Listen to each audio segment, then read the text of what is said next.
vamos a analizar en profundidad. Y antes voy a saludar a mis compañeros de todas las noches. Facundo, buenas noches. Nicolás, buenas noches. Qué placer estar de nuevo. Giselle, buenas noches. Y vamos a darle la bienvenida a Germán Lódola, que es politólogo y nos va a ayudar a entender un poco la distribución de poder en nuestra República Argentina y la importancia de los gobernadores en este caso. Buenas noches y gracias por estar aquí. Gracias por la invitación. ¿Cuál es el desafío de Alberto con los gobernadores de la provincia de Buenos Aires? Principalmente, o en un principio me gustaría preguntarle, por aquellos quienes lo ayudaron un poco en la campaña.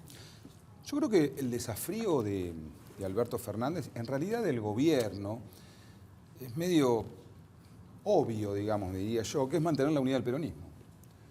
O sea, yo creo que esta elección tiene dos características. Me salgo un poquito y ahora vuelvo, ¿no? La primera característica es que el gobierno perdió. Y esto es ciertamente una excepcionalidad en los presidencialismos. O sea, los presidencialismos son una forma de gobierno que obliga al presidente a presentarse a la reelección. La política del régimen presidencial obliga al presidente a presentarse a una elección. Son muy escasos los casos de presidentes que pueden presentarse a la reelección y desisten. Y son muchos menos los casos de presidentes que se presentan a la reelección y pierden la reelección.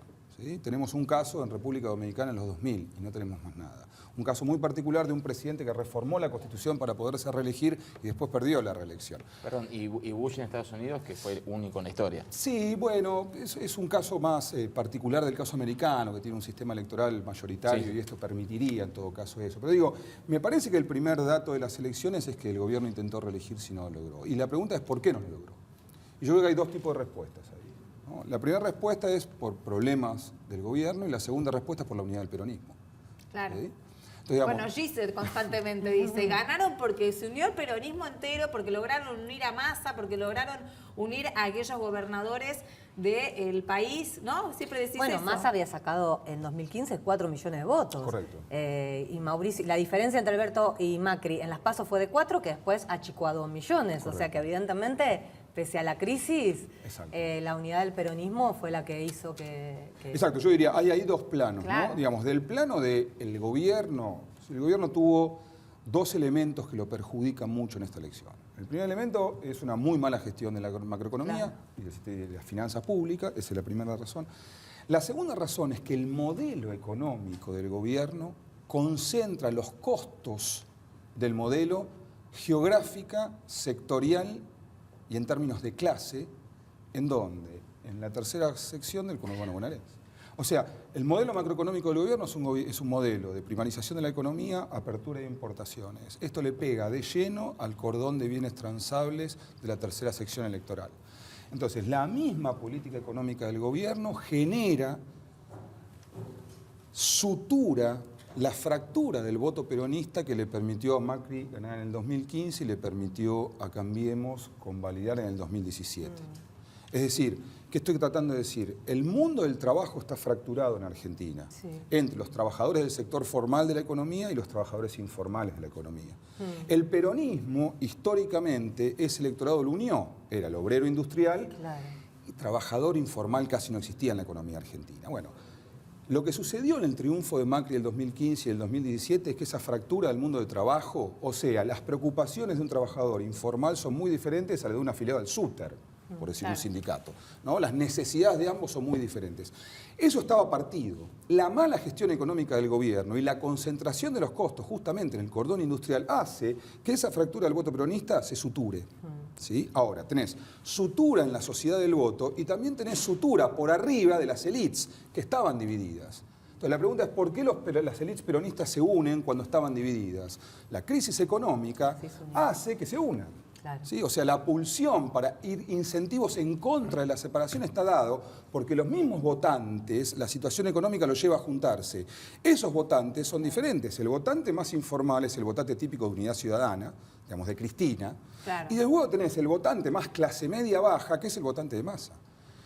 Massa no pierde ese votante al aliarse con Cristina, porque esos votantes ya están unidos, la situación económica los unió. Entonces, los incentivos de Massa, de Randazzo, del resto del peronismo, van en la dirección de unirse. A esto hay que completarlo con una acción estratégica de Cristina que a mí me parece muy relevante, ¿no? Y que tiene también dos patas. De buscar la figura de Alberto. Exactamente. Tiene dos patas. Una es resignarse a ser ella la candidata, y esto en política es novedoso. En política nadie se resigna. ¿Por qué? Porque nadie entrega lo que tiene porque es propio. Pero se resigna en pos de ganar, Bueno, porque sabía que si no, no ganaba. Correcto. Con Cristina Y sola con no se una puede. situación judicial complicada. Bueno, 13 procesamientos. Sí, sí, está bien, pero bueno, uno puede decir tiene fueros, puede ir por los fueros y no necesariamente por la vicepresidencia. Pero digo, Cristina es muy consciente de que ella sola no puede ganar, pero sin ella es imposible. Entonces, termino con esta idea. En este escenario de sutura de las élites, lo que hay son incentivos para que los peronistas dejen de ir por afuera y se unan. Entonces, ¿por qué Massa va? Porque sus votantes ya fueron para ese lado y porque sus intendentes en la provincia de Buenos Aires también. Para no perderlos, digamos. Exacto. Ahora, una cosa es unirse para llegar al poder y otra cosa es cuando ya se tiene el poder, cómo lo repartimos y qué hace el presidente de la nación electo para poder mantenerse a flote en un lugar tan heterogéneo donde hay progresistas y conservadores, donde hay ortodoxia e izquierda. ¿Cómo hace Alberto Fernández ahora? Bueno, entonces yo decía justamente el desafío es mantener esa unidad heterogénea, ¿sí? Yo creo que Cristina da un dato en la forma de elegir esa distribución de poder. Dicho de alguna manera, Cristina piensa una provincia de Buenos Aires más kirchnerista que albertista y una nación más albertista que kirchnerista. Concentrar el kirchnerismo en la provincia de Buenos Aires le permitiría eventualmente a Alberto Fernández hacer algo que es importante en los presidencialismos, que es elegir un gabinete, que es no compartir la gestión, por decirlo de alguna manera. ¿Sí? Claro. Entonces, el primer indicador, yo creo que hay dos indicadores ahí. Uno son los gobernadores, que no son del kirchnerismo. O sea, el kirchnerismo tiene poca penetración de votos y política en el interior del país. El kirchnerismo es básicamente un fenómeno potente en el conurbano bonaerense. ¿Y qué sería un voto peronista entonces? Bueno, no kirchnerista. Exactamente, es esto que estoy diciendo, ¿no? El peronismo unido hacia el voto del peronista unido, digamos, ¿no? Entonces vos tenés de vuelta, tenés el voto del norte argentino, del sur argentino, del conurbano bonaerense, y la particularidad que tiene Alberto ahora y la posibilidad que se le abre a Alberto ahora, y habría que ver, va en dos frentes. Por un lado, hacer una gestión propia y no compartir esa gestión, básicamente con el kirchnerismo, digamos, y por otro lado, reforzarse de algo que Alberto no tiene y que los presidentes peronistas anteriores sí tuvieron. Menem tuvo un peronismo muy vinculado a ganar elecciones, construir poder. Digo, el peronismo riojano. Estaba acostumbrado a ganar elecciones y construir poder. Sí, tenía votos. Tenía votos. Néstor Kirchner lo mismo. Alberto Fernández viene de un peronismo que no es un peronismo, el peronismo de la Ciudad de Buenos Aires, no es un peronismo orientado a ganar poder, es un No es bien peronismo... visto ni por los propios peronistas. Exactamente. Claro. Entonces, ¿dónde busca Alberto ese peronismo que necesita amasar más poder que el que tiene? Bueno, en los gobernadores. ¿No? Entonces, los gobernadores son dos cosas para Alberto. Son lo que eventualmente puede ser propio y son lo que le dan, digamos así, esa amalgama de poder institucional que Alberto no la tiene en el peronismo de la Ciudad de Buenos Aires, que es un peronismo más negociador. ¿No? Porque es un peronismo, digamos, minoritario, por decirlo de alguna forma. Sí, Facu. Así es. Y muchas de las leyes van a pasar por el Congreso y en la Cámara de Senadores, ahí los gobernadores van a tener injerencia y es interesante tener también su análisis con respecto a los peronistas, digamos, ganaron la elección, pero van a tener que ir a negociar los recursos de los antiperonistas, pues son las provincias más ricas justamente a las que seguramente van a ir de alguna manera a tomar recursos y ahí hay gobernadores que son a su vez independientes. Gracias a esa la autonomía se las da un poco esos recursos, Córdoba, Santa Fe. ¿Cómo evaluás vos esa relación con los gobernadores a partir de esa situación? Mira, yo diría voy a responder la pregunta, pero voy a entrar por otro lado, ¿no? Que es, bueno, ¿cómo uno esperaría la oposición al gobierno? Ya hablamos de que el gobierno tiene la dificultad de mantener la unidad, ¿no? ¿Qué sucede por el lado de la oposición? Yo creo que la oposición va a ser una oposición, vamos a decir así, granítica, fuerte, poderosa, a nivel de actores corporativos, y va a ser una oposición porosa a nivel legislativo. ¿Qué quiero decir con esto? Yo veo que va a haber una oposición fuerte a Alberto Fernández del lado de actores corporativos, medios de comunicación, fundamentalmente los grandes medios de comunicación, y actores externos, Fondo Monetario Internacional, Embajada de Estados Unidos. ¿Sí? Eso va a ser granítico. Bloque regional en América Latina. ¿Cuál es el bloque regional de Alberto en América Latina? Tiene que viajar de acá a La Paz y de La Paz a México DF. En el medio no tiene nada. Sí. Entonces, eso va a ser una oposición complicada para Alberto. Luego tiene la otra oposición, la oposición del día a día, la oposición legislativa. Yo eso lo veo más poroso. O sea, tiene más capacidad Alberto de entrarle a esa oposición. No veo una oposición rígida, sobre todo al comienzo. sobre todo al comienzo. ¿Y por qué no veo una Pero no oposición? termino de entender, ¿es Alberto que le termina de entrar a la oposición o la oposición que va a ser una oposición a negociar para llevar adelante el país? Las dos cosas. O sea, por un lado creo que la oposición tiene un desafío propio, que es cómo resuelve el problema del liderazgo de la oposición. Sí, mantenerse unidos, básicamente. Bueno, También. Por lo menos el bloque en el mismo Congreso. desafío. Bueno, ahora, es un desafío con una diferencia, que el primero, el peronista, tiene poder, y el segundo, UCR Pro, dejó de tener poder. Entonces es más difícil mantener la unidad en el llano. Y ahí tenés tres, y por eso veo la porosidad, tenés tres frentes. El frente del radicalismo, con Cornejo a la cabeza, que yo entiendo que va a intentar ser cooperativo al comienzo. Y después tenés el Frente Pro, que está dividido claramente en dos, ¿no? Que por un lado tenés una cosa más Horacio Rodríguez Larreta, más panperonista, por llamarlo de alguna manera, un enfoque más panperonista de la construcción del poder, de líderes que vienen del mismo peronismo, y que tienen que estar moderados. O sea, Rodríguez Larreta tiene una función de gobierno, Rodríguez Larreta tiene que moderarse. Rodríguez Larreta no puede ir al combate, es el jefe de gobierno de la ciudad con el presidente. Claro, La tiene que relación- convivir. Recordemos, Diana, que Cornejo está tan acostumbrado a negociar con Alberto Fernández que fue el interlocutor en aquella conversión del 2007, ¿no? Cuando aparecieron los que vulgarmente llamaban radicalismo K, el interlocutor no fue Cobos, sino que fue Cornejo. Claro. Y La después famosa tenés- transversalidad. Exactamente, me salía la palabra, gracias. No, y después tenés la figura de Macri, ¿no?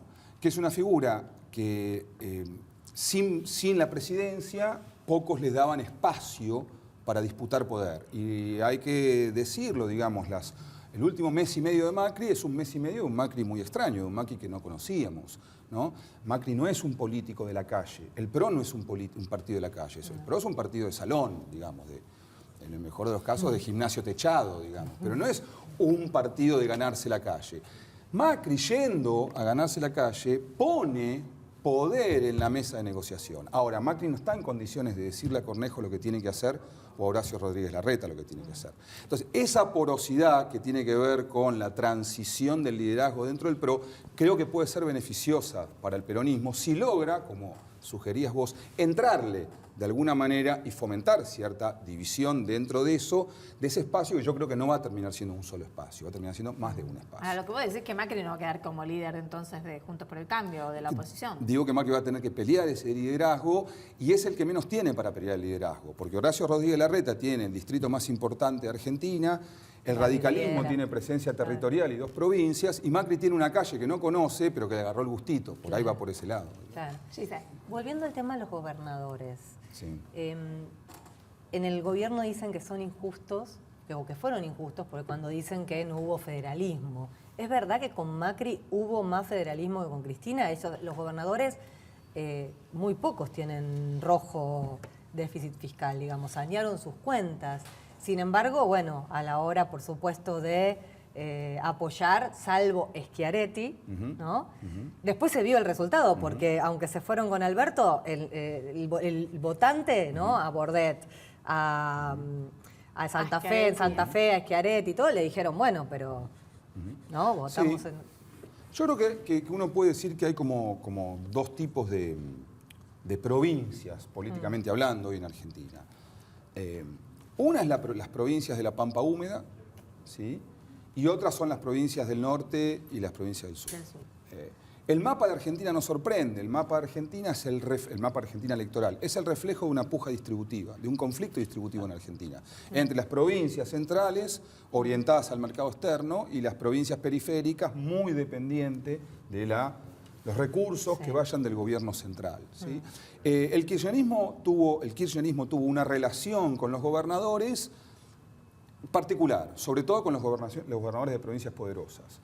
El macrismo no terminó de hacer, creo yo, la tarea que si la gestión de la economía lo hubiera acompañado, lo hubiera transformado en un partido de un nivel de potencia difícil de batir, que es una coalición con la entente Córdoba, Santa Fe, Entre Ríos, ¿no? Ahora se sumó San Luis y Mendoza. Mendoza queda muy lejos, digamos. Pero esa entente, que es la Pampa Húmeda, que es la economía exportadora y demás, naturalmente Macri la fomentó, ¿no? Y quiso formar ese frente. Bueno, cuando uno es gobierno, cuando cambia el gobierno nacional, los gobernadores se acomodan, Claro. ¿no? No, pero pareciera, también pasó el tema de los planes sociales, ¿no? Como que distribuyó la plata, pero tanto en las provincias o en el tema de las organizaciones sociales, pero después los votos no los tuvo. Como que si Cristina tenía el látigo y la chequera. Sí. O sea, Bueno, todos los presidentes tienen látigo y chequera. Es una particularidad del presidencialismo y sobre pero todo... hubo un error político ahí, digo, yo creo que perdió. Sí, yo creo que el error político general del gobierno empieza en el triunfo del 2017. Digamos, el gobierno gana la elección del 2017 y en lugar, digamos, de acercarse a un peronismo más contemporizador, se repliega.